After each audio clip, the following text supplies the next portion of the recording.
Барлықтарыңа сәлем, құрметті 6 сынып оқушылары. 2-ші тоқсанның алғашқы тарауы Unit 3. 3-ші тарау бойынша тапсырмаларды бірге орындаймыз. Бұл 3-ші тарауымыз Our Countryside деп аталады.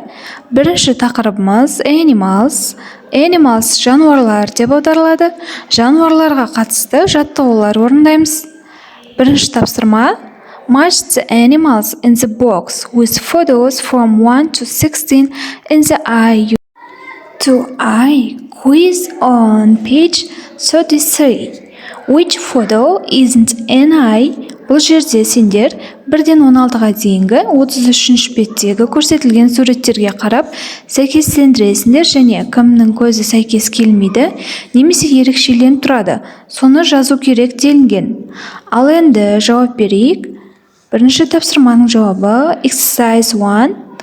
On fifth photo of a human's eye.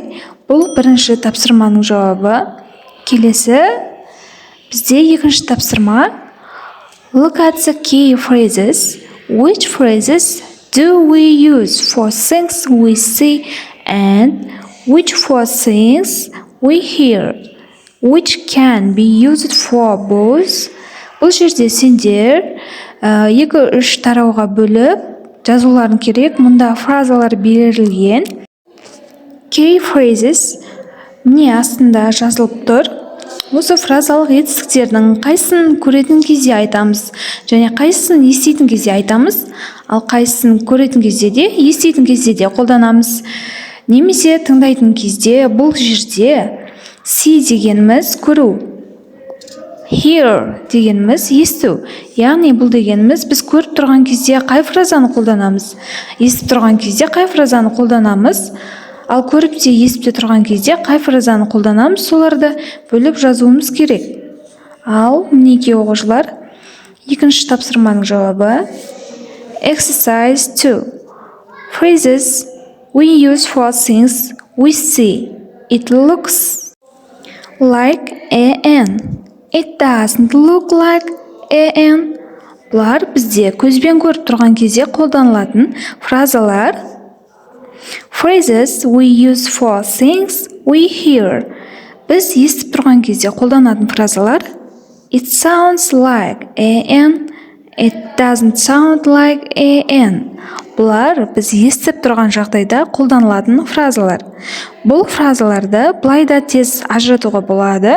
Мысалы, looks like деген сөзі бар фразаны көріп тұрған жағдайда қолданамыз. Себебі look дегеніміз көру, қарау дегенді білдіреді. Сол себепті looks like сияқты көрінді деп аударылады. Сондықтан да біз looks like деген фразаны көріп тұрған кезде қолданамыз.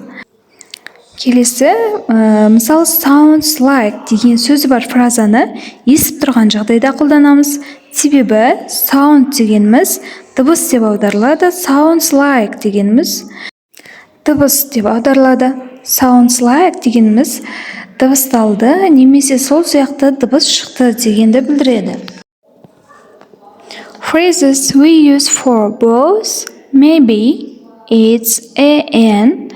I'm sure it's an.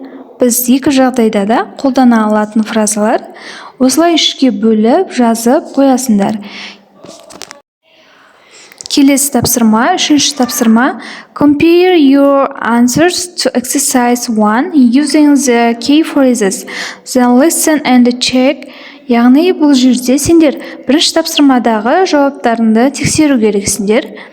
Бірінші тапсырмада snake, frog, elephant, bear, parrot, owl, human, shark деген сияқты жануарлардың және адам деген сөздердің барлығы тұр. Осы сөздерді сендер 33-ші беттегі көрсетілген көздермен сәйкестендіріп қоюларың керек. 33-ші бетте осыған қатысты көздердің суреті көрсетілген. Ал ендеше тексеріп көрейік. Дұрыс сәйкестендірдіңдер ме, жоқ па? 3-ші тапсырма арқылы тексеріп көреміз. Міне жауаптары. Exercise 3. Біріншісі whale, екіншісі spider, үшіншісі owl, төртіншісі shark, human, snake, fly, seal, falcon, parrot, frog, elephant, hameleon, butterfly, crocodile, bear сандарымен белгілеп қойдым. Бірінші суреттегі whale, екінші суреттегі көзге сәйкес келетін spider деген сияқты осы дұрыс жауаптары. Егер каналға тіркелмеген болсаң, міндетті түрде каналға тіркеліп, қоңыраушаны басып қой. Келесі тапсырма, бізде 4-ші тапсырма. Listen and identify the animals. Use the key phrases in exercise 2. Екінші тапсырмадағы берілген кілттік фразаларды қолдана отырып, осы listening тапсырмасын орындауларың керек. Бұл тапсырмада бірінші тыңдалым болады, яғни сендерге тыңдатады, ненің қай жануардың дауысын естисің, соны жазуың керек. Міне дұрыс жауаптары.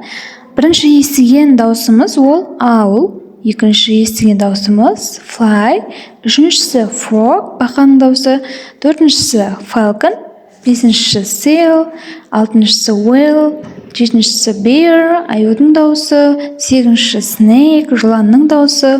Бұлар барлығының дұрыс жауаптары. Сендерге тыңдалым қойған кезде бірінші қай жануардың дауысы, екінші қай жануардың дауысы деп сұрау мүмкін. Сол кезде осы жауаптарды сенімді түрде айтсаңдар болады. Бесінші тапсырма бізде check the meaning of the words in blue. Then choose an animal in exercise 1 and answer questions from 1 to 8. Бұл жерде оқушылар 1-ден 8-ге дейінгі сұрақтарға жауап берулерін керек.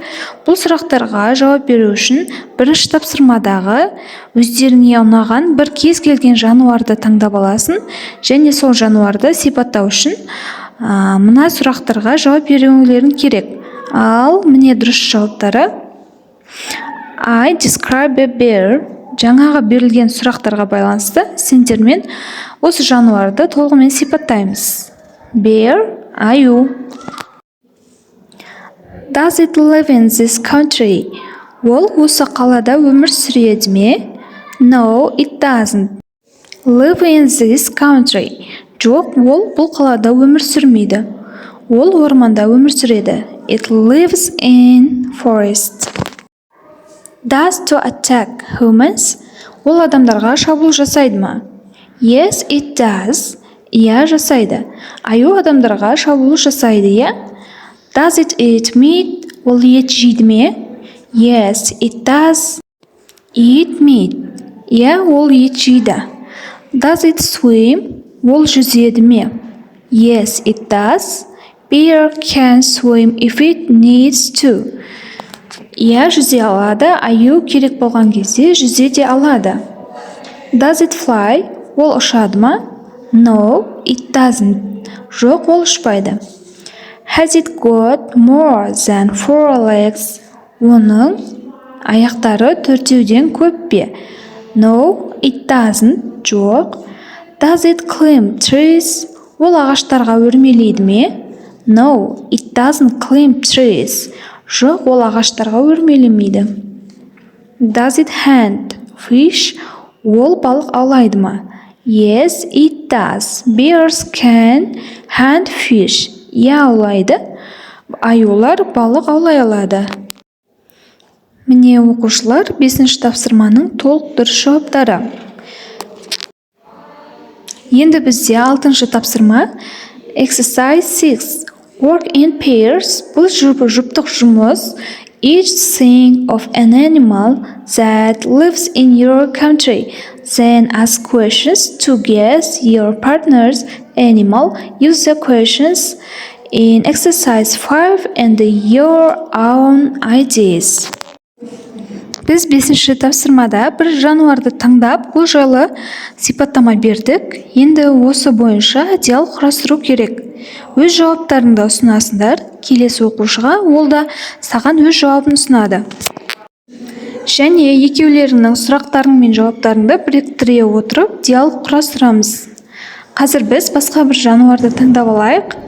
An elephant, пілді таңдайтын болсақ. Does it attack humans? No, it doesn't attack to humans. Жоқ, ол адамдарға шабуыл жасамайды. Has it got more than 4 legs? Оның аяқтары төртеуден көп пе? No, it hasn't got more than 4 legs. Жоқ, оның аяқтары төртеуден көп емес.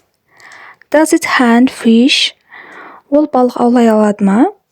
No, it doesn't hunt fish. Жоқ, ол балық ауламайды. Does it climb trees? Ол ағаштарға өрмелейді ме? No, it doesn't climb trees. Жоқ, ол ағаштарға өрмелемейді. Does it live in country? No, it doesn't live in country. It lives in forest. Ол қалада өмір сүре ме? Жоқ, ол қалада өмір сүрмейді.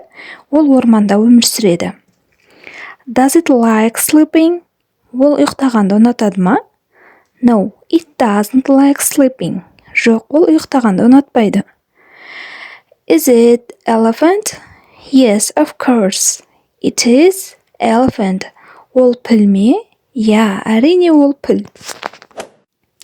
Осымен оқушылар, бүгін сендерге 30-шы беттегі барлық тапсырмалар толықтай дұрыс жауаптарын көрсеттім. Түсінікті болды деп ойлаймын. Каналға міндетті түрде тіркеліп, қоңыраушаны басып қой. Алдағы көптеген пайдалы видео сабақтар болады. Назарларыңа рахмет.